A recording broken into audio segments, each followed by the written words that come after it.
ili magonjwa yasiyo na matibabu, ili haikuwe na tabia mbaya, ili kifo ama vifo ambavyo vimejaa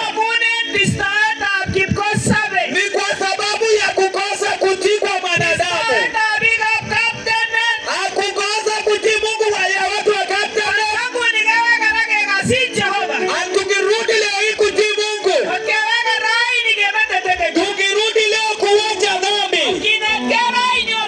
tukijifundisha njia za Mungu leo, hakuna kilicho kigumu mbele za Mungu. Biblia inasema ya kwamba milima ya dhambi iliwazuia macho yao.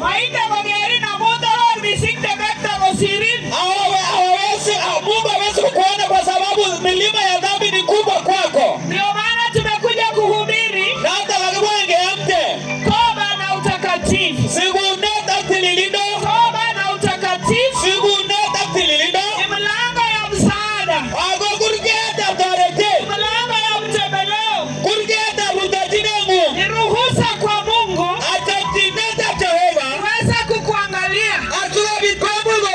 Umetafuta Mungu miaka mingi, umetembelea Mbezi kule chini Kichawiri, umevuka mto ukaenda Sire.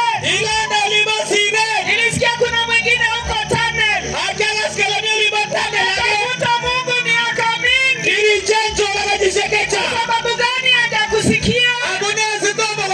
Ni kwa nini hajaona shida yako? Kwa dhambi yako ulifunika macho yake.